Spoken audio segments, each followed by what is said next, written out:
தமிழ்நாட்டில் இன்று முதல் ஒரு வாரத்துக்கு மழை பெய்யக்கூடும் என வானிலை ஆய்வு மையம் கணிப்பு. ஒரு சில இடங்களில் பலத்த காற்று வீசும் என எச்சரிக்கை.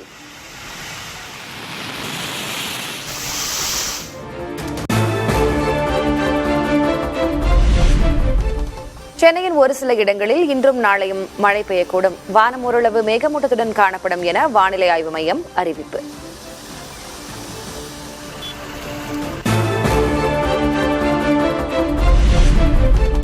உள் தமிழ்நாட்டில் வெப்பநிலை உயரக்கூடும் என வானிலை ஆய்வு மையம் அறிவிப்பு. அதிகபட்ச வெப்பநிலை இயல்பை விட 2 முதல் 4 டிகிரி செல்சியஸ் அதிகமாக பதிவாகும் என தகவல்.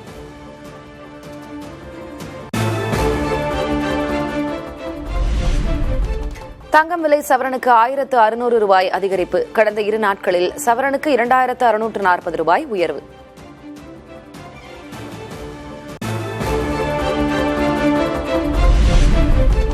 வெள்ளி விலை கிலோவுக்கு 10,000 ரூபாய் உயர்வு. சென்னையில் 1 கிராம் வெள்ளி 260 ரூபாய்க்கு விற்பனை.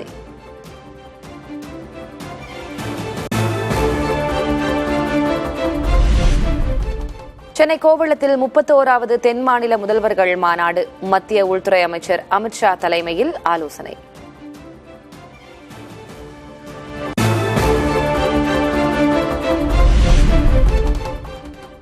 தென்மண்டல கவுன்சில் கூட்டத்தை புறக்கணித்த புதுச்சேரி முதல்வர் ரங்கசாமி. புதுச்சேரி சார்பில் துணைநிலை ஆளுநர் கைலாஷ்நாதன் பங்கேற்பு.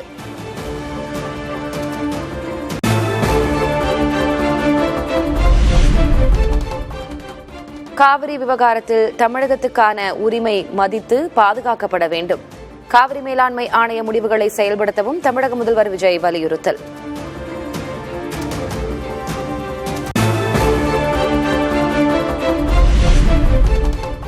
மேகதாட்டு அணையால் கர்நாடகாவை விட தமிழ்நாட்டுக்குத்தான் அதிக பலன் என அம்மாநில முதல்வர் டி.கே. சிவகுமார் பேட்டி. பெங்களூரு நகரின் குடிநீர் தேவையை கருதியே மேகதாட்டு அணையை கட்ட முடிவு செய்துள்ளதாகவும் கருத்து. Megadaatu water dam is there. Even a single drop of water, except for drinking water of 5 TMC, the rest water will be left to Tamil Nadu itself from the Megadaatu dam.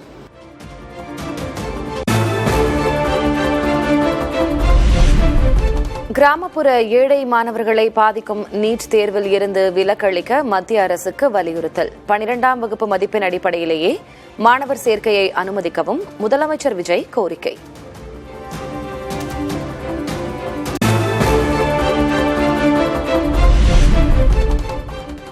தொகுதி மறுவரையறையால் எந்த மாநில பிரதிநிதித்துவமும் குறையாது என மத்திய அரசு உறுதியளிக்க வேண்டும். உள்துறை அமைச்சர் அமித்ஷா தலைமையில் நடந்த தென்மண்டல கவுன்சில் கூட்டத்தில் முதல்வர் விஜய் வலியுறுத்தல்.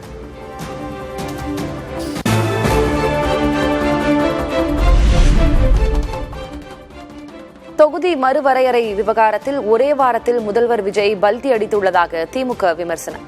தொகுதி மறுசீரமைப்பை ஆதரிப்பவர்கள் எட்டப்பர்கள் என ராகுல் கூறியது விஜயதானா என்றும் கேள்வி.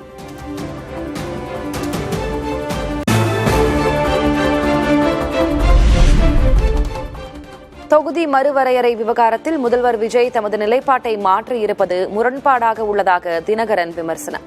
தொகுதி மறுவரையறைக்கு எதிராக தீர்மானம் நிறைவேற்றிவிட்டு நிலைப்பாட்டை மாற்றுவதா என கண்டனம்.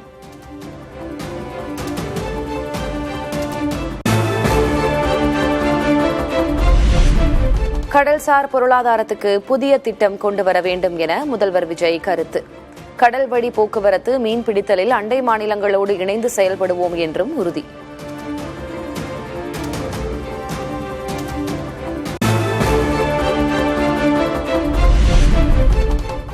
முல்லைப் பெரியாறு அணையின் நீர்மட்டத்தை 152 அடியாக உயர்த்த கேரளத்துக்கு தமிழக முதல்வர் விஜய் கோரிக்கை. நதிநீர் விவகாரங்களில் சட்டத்தை முழுமையாக பின்பற்ற வேண்டும் என்றும் வலியுறுத்தல்.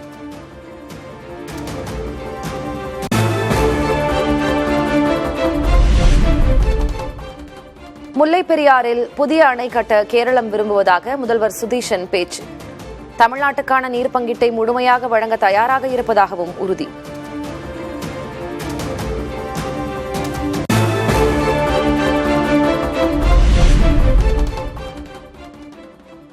முல்லைப் பெரியாறு அணையை இடிக்க திட்டமிடுகிறதா கேரளம்? புதிய அணையின் வடிவமைப்பு கட்டுமானத்தை தமிழகமே மேற்கொள்ளலாம் என கூறிய கேரள முதல்வர் சுதீஷன்.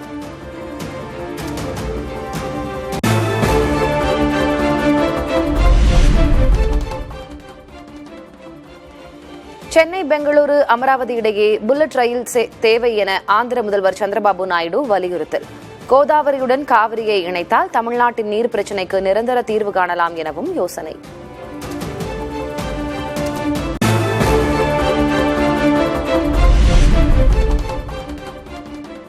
சங்கராபரணி தென்பெண்ணை ஆறு கோதாவரி இணைப்பு திட்டத்தில் கூடுதலாக 5.55 TMC தண்ணீரை புதுச்சேரிக்கு ஒதுக்க வேண்டும்.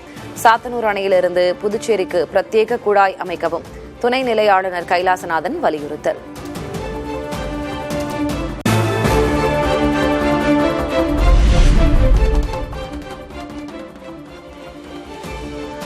தென்மாநில முதல்வர்களோடு குழு புகைப்படம் எடுத்துக்கொண்ட மத்திய அமைச்சர் அமித் ஷா முதல்வர்களோடு மதிய உணவு சாப்பிட்டார்.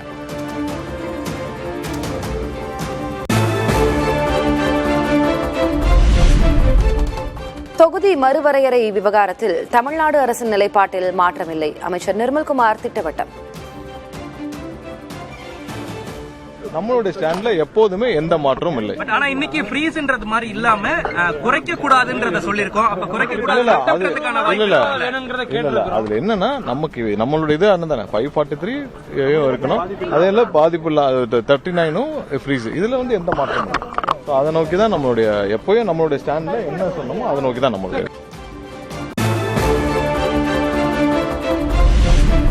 மேகதாட்டு அணை திட்டத்துக்காக 12,500 ஏக்கர் வனப்பகுதி அழிக்கப்பட்டு 8.9 லட்சம் மரங்கள் வெட்டப்படுகிறதா?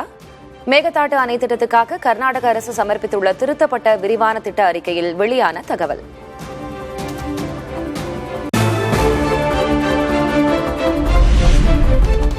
தமிழக சட்டமன்றத்தில் எதிரொலித்த அரிசி விலை உயர்வு. தமிழகம் மட்டுமின்றி அண்டை மாநிலங்களிலும் போர் காரணமாக விலை உயர்ந்துள்ளதாக அமைச்சர் வெங்கடரமணன் பதில்.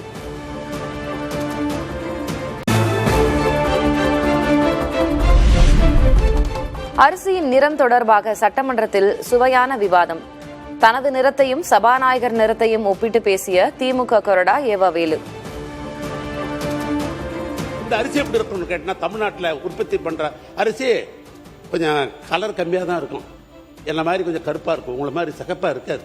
அதனால அதுக்கு என்ன ஆர்டர் பண்ணாரு தெரியுங்களா? வெளிநாட்டு ஜெர்மனா இருக்கலாம், இல்ல உள்நாட்டு இருக்கலாம், கலர் சாற்று ஒன்னொன்னு நீங்க வாங்கி ஒரு மில்லுலையும் வச்சு அதை வெளுமையாக்கணும்னு சொன்னாங்க. இவ்வளவு நடந்திருக்குது.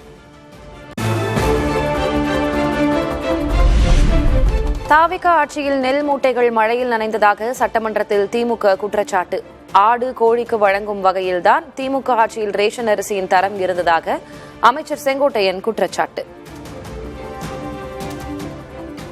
நீங்க ஆட்சிக்கு பொறுப்பேற்ற 3 மாசத்துல இப்ப தொலைக்காட்சியில பார்த்தா எல்லாம் நெல் மூட்டைகளாம் நனைந்து, அதுவும் அதிகமாக ஓப்பன்ல தான் இருக்கு. இப்ப நெல்லை மழை நனையாமல் முளைக்க விடாமல் இருந்த காரணத்தால் தான் நெல் இப்ப தேசங்கள்ல இப்ப வெள்ளை அரிசி வருவதற்கு ஒரு காரணமும் உண்டு. ரேஷன் கடையிலே வாங்குகிற அத்தனை பேரும் ஆற்றுக்கும் கோழிக்கும் தான் இதை தீவனமாக பயன்படுத்தி கொண்டிருக்கிறார் என்பதுதான் நாடறிந்த உண்மை. அதை சில பேர் பயன்படுத்துவதில்லை என்பதுதான் உண்மை.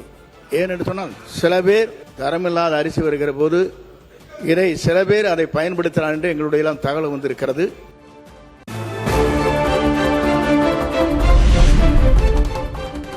ஆட்டுக்கும் மாட்டுக்கும் தான் ரேஷன் அரிசி என்பது தவறு என திமுக எம்எல்ஏ நேரு பேச்சு.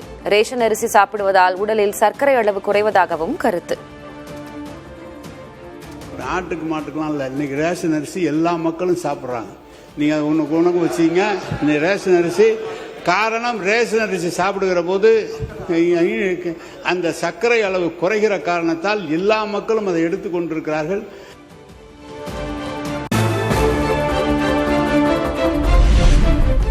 ரேஷன் அரிசியை வாங்கும் ஏழை மக்களை இழிவுபடுத்தும் வகையில் பேசக்கூடாது. அமைச்சர் செங்கோட்டையனுக்கு சட்டமன்றத்தில் திமுக கொறடா ஏவவேலு எதிர்ப்பு. சீனியர் சட்டமன்ற உறுப்பினர் அவை முன்னவர் கொச்சைப்படுத்தலாமா? ஏழைகள் வாங்கி சாப்பிடுகிற அரிசியை அது ஆடு மாடு தான் தின்றாங்கன்னு சொன்னீங்கன்னா அதுக்கு என்ன பேரு?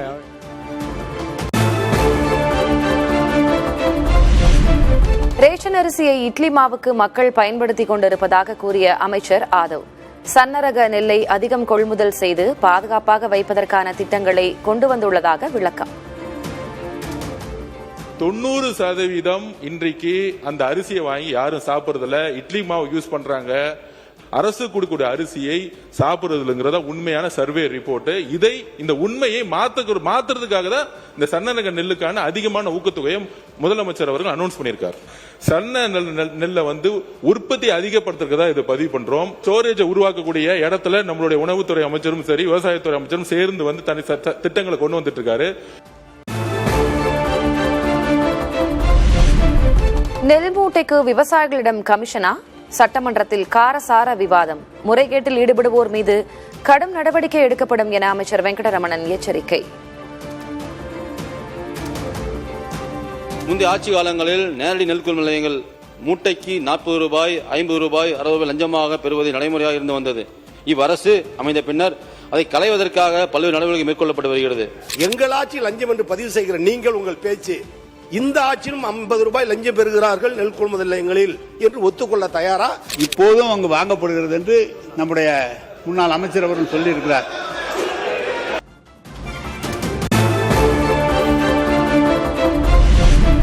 எம்ஜிஆர் குறிப்பிட்ட ஒளிதான் முதல்வர் விஜய் என பேசிய அமைச்சர் வெங்கடரமணன். சட்டமன்றத்தில் புத்தன் இயேசு காந்தி பிறந்தது பூமியில் எதற்காக என்ற எம்ஜிஆரின் பாடலை பாடிய அமைச்சர், நிழல் வேண்டும் போது மரம் ஒன்று உண்டு, பகை வந்த போது துணை ஒன்று உண்டு, இருள் வந்த போது விளக்கொன்று உண்டு, எதிர்காலம் ஒன்று எல்லோருக்கும் உண்டு, உண்மை என்பது என்றும் உள்ளது தெய்வத்தின் மொழியாகும், நன்மை என்பது நாளை வருவது நம்பிக்கை ஒளியாகும்.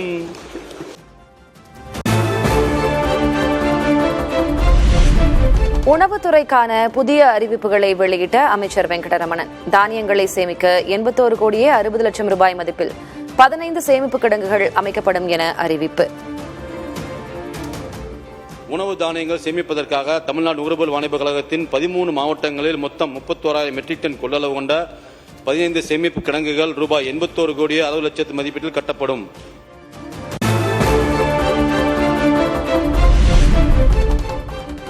மயிலாடுதுறையைச் சேர்ந்த மீனவர் சவுதியில் கொல்லப்பட்டது தொடர்பாக கவன ஈர்ப்பு தீர்மானம் கொண்டு வந்த எடப்பாடி கே பழனிசாமி, கொல்லப்பட்ட மீனவர் மாவீரனின் உடலை சொந்த ஊர் கொண்டுவர பாமக, மதிமுக உள்ளிட்ட கட்சிகளும் வலியுறுத்தல்.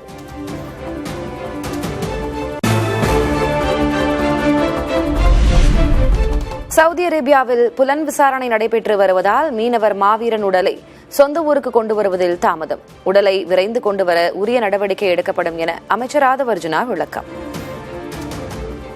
கடற்கொள்ளையர்களை தடுக்க முயன்ற போது அக்கொள்ளையர்கள் மீனவர்கள் நோக்கி துப்பாக்கியால் சுட்டுள்ளனர். இதில் காயமுற்ற மாவீரன் சம்பவ இடத்திலே உயிரிழந்தார். இச்சம்பவம் தொடர்பாக புலன் விசாரணை நடைபெற்று வருவதால் மாவீரனின் உடலை இந்தியா அனுப்புவதற்கு காலதாமதம் ஏற்பட்டு வருவதாக கூறப்படுகிறது.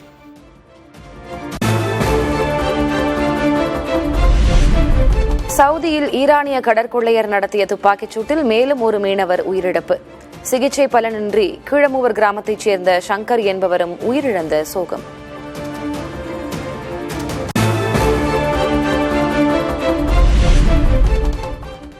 ஆந்திராவில் சென்னை காசிமேட்டைச் சேர்ந்த மீனவர்கள் மீது தாக்குதல் நடத்தி படகுகள் பறிமுதல் செய்யப்பட்ட விவகாரம். விரைந்து படகுகளை மீட்க நடவடிக்கை எடுக்கப்படும் என அமைச்சர் ஸ்ரீநாத் உறுதி. மீனவர்களின் வாழ்வாதாரத்தை கருத்தில் கொண்டு ஆந்திர பிரதேச அதிகாரிகளால் பிடித்து வைக்கப்பட்டுள்ள விசைப்படகுகளை விரைவாக விடுவிக்க தேவையான நடவடிக்கைகளை மேற்கொள்ள தமிழ்நாடு அரசு சார்பில் ஆந்திர பிரதேச அரசுக்கு கடிதம் வாயிலாக கேட்டுக் கொள்ளப்பட்டது.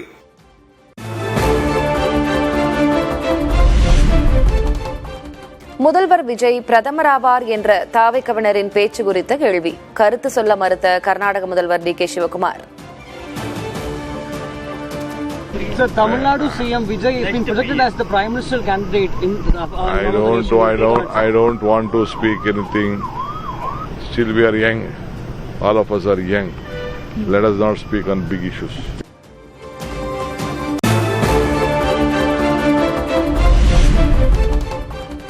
கர்நாடக அணைகள் நிரம்பி வழியும் போதும் தமிழகத்திற்கு பெற வேண்டிய நீரை பெற்றுத்தர தகுதியில்லாத அரசு. தாவேக அரசை காட்டமாக விமர்சித்த கே. பாலகிருஷ்ணன். தாவேக அரசும் கர்நாடக அரசுல தண்ணி நிரம்பி வழிகிற அணைகள்ல தண்ணி நிரம்பி வழிகிற போது கூட அந்த தண்ணீரை பெற்று தருகிற ஒரு தகுதி வாய்ந்த அரசாக தாவேக அரசு இல்லை என்பதை நான் வருத்தத்தோடு தெரிவித்துக் கொள்ள விரும்புகிறேன்.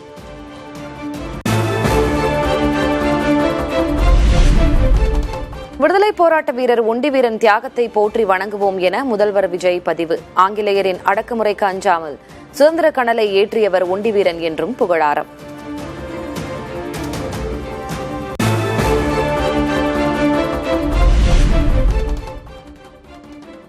ஆங்கிலேயர்களை அடித்து விரட்டிய ஒப்பில்லா வீரத்துக்கு சொந்தக்காரர் ஒண்டிவீரன் என திமுக தலைவர் மு க ஸ்டாலின் புகழாரம்.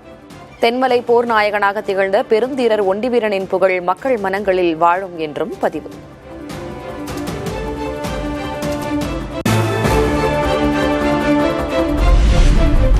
அதிமுக எம்எல்ஏக்கள் 21 பேருக்கு எதிரான தகுதி நீக்க நடவடிக்கையை சபாநாயகர் கைவிட்டது சரிதான். சபாநாயகரின் உத்தரவுக்கு எதிரான வழக்கில் சென்னை உயர்நீதிமன்றம் உத்தரவு.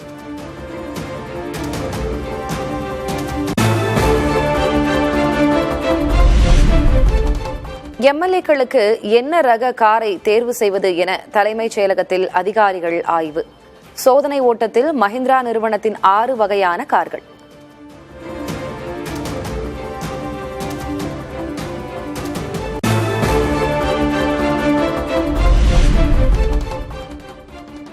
நெல்லையில் சிறுமிகளை பாலியல் வன்கொடுமைக்கு ஆளாக்கிய மத போதகருக்கு மரண தண்டனை. பாதிக்கப்பட்ட 4 சிறுமிகளுக்கும் தலா 10 லட்சம் ரூபாய் வழங்கவும் நெல்லை மாவட்ட போக்சோ நீதிமன்றம் உத்தரவு.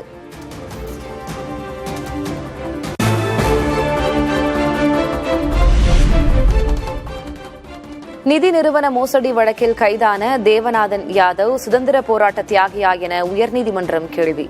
தேவநாதன் யாதவின் சொத்து விவரங்களை தாக்கல் செய்யவும் காவல்துறைக்கு நீதிமன்றம் உத்தரவு.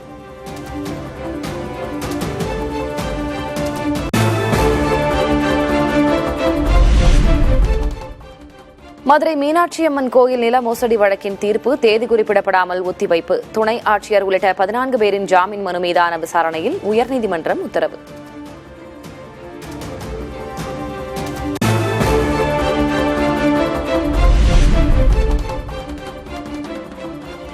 வேலூர் அருகே வீட்டில் நாட்டு வெடிகுண்டு தயாரிக்கும் போது ஏற்பட்ட விபத்தில் விவசாயி படுகாயம். சட்டவிரோதமாக விவசாய நிலத்தில் பதுக்கி வைக்கப்பட்டிருந்த 18 வெடிகளை கைப்பற்றி காவல்துறை விசாரணை.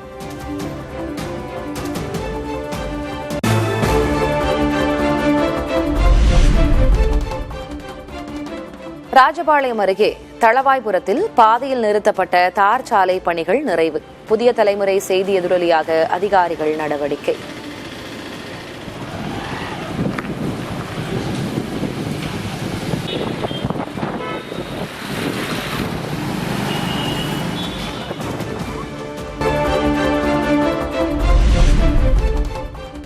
முன்னாள் பிரதமர் ராஜீவ்காந்தியின் 82வது பிறந்த நாளையொட்டி பிரதமர் மோடி எக்ஸ் தளத்தில் அஞ்சலி பதிவு. டெல்லியில் உள்ள நினைவிடத்தில் மல்லிகார்ஜுன் கார்கே, சோனியா காந்தி, ராகுல் காந்தி, பிரியங்கா காந்தி மரியாதை.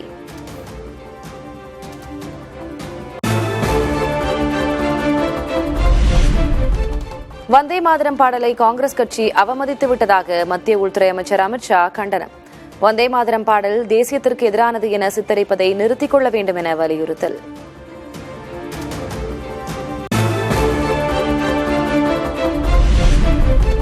பாடப்புத்தகங்களை உருவாக்க அமைத்த குழுவில் RSS தொடர்புள்ளவர்களுக்கு இடம் தருவதா? காங்கிரஸ் கட்சியின் மாணவர் பிரிவு எதிர்ப்பு. புதிய குழுவை அமைக்க வலியுறுத்தல்.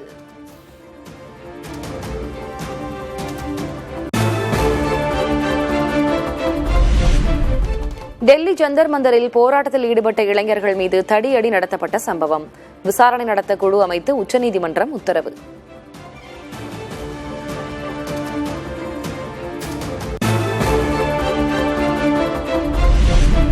ஜார்க்கண்டில் அரசு பணியாளர் தேர்வை ரத்து செய்த மாநில அரசின் உத்தரவுக்கு இடைக்கால தடை. ஜார்க்கண்ட் உயர்நீதிமன்றம் அதிரடி.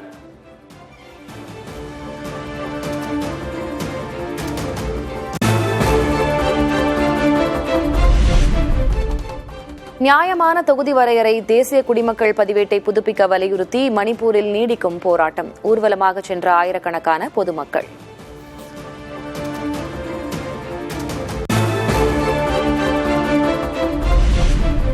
டெல்லியில் உள்ள பாகிஸ்தான் தூதரகத்திற்கு வெளியே பாதுகாப்புக்காக வைக்கப்பட்டிருந்த தடுப்புகள் அகற்றம். இஸ்லாமாபாத்தில் இந்திய தூதரகத்திற்கு பாதுகாப்பு அகற்றப்பட்ட நிலையில் பதில் நடவடிக்கை.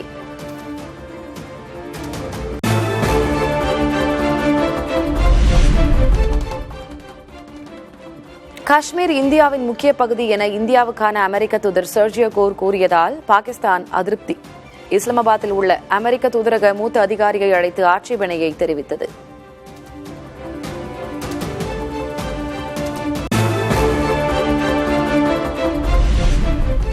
மகாராஷ்டிராவில் அரசு பள்ளிகளில் அடிப்படை வசதிகள் மிக மோசமாக இருப்பதாக கரப்பான் ஜனதா நிறுவனர் அபிஜித் திப்கே விமர்சனம். அவல நிலைக்கு பொறுப்பேற்று பள்ளிக்கல்வி அமைச்சர் விலக வேண்டும் என்றும் வலியுறுத்தல்.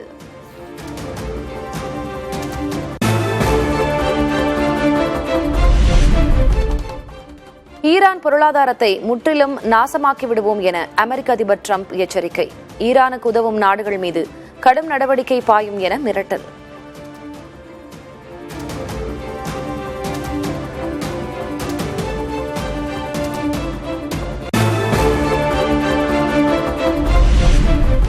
டிரம்ப் அரசு நிர்வாகம் தோல்வியடைந்துவிட்ட நிலையில் மக்கள் கவனத்தை திசை திருப்பும் முயற்சி. தங்கள் நாட்டு பொருளாதாரத்தை நாசமாக்கப் போவதாக டிரம்ப் விடுத்த எச்சரிக்கை குறித்து ஈரான் அமைச்சர் கருத்து.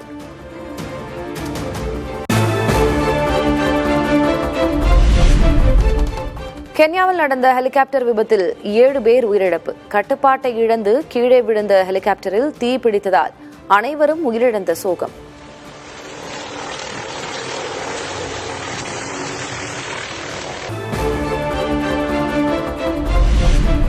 அமெரிக்காவின் கடன் வரலாறு காணாத அளவு உயர்ந்து $40 டிரில்லியன் தொட்டது. இந்தியாவின் ஒட்டுமொத்த பொருளாதார மதிப்பை விட அமெரிக்காவின் கடன் 10 மடங்கு அதிகம்.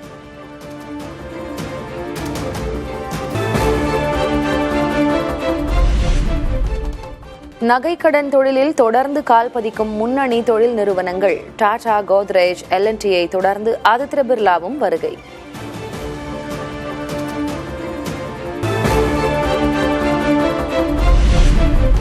பாலியல் வன்கொடுமை வழக்கில் தனக்கு வழங்கப்பட்ட தண்டனையை எதிர்த்து உச்சநீதிமன்றத்தில் பத்திரிகையாளர் தருண் தேஜ்பால் மேல்முறையீடு. அரசியல் உள்நோக்கம் அடிப்படையில் நடவடிக்கை எடுக்கப்பட்டதாக விளக்கம்.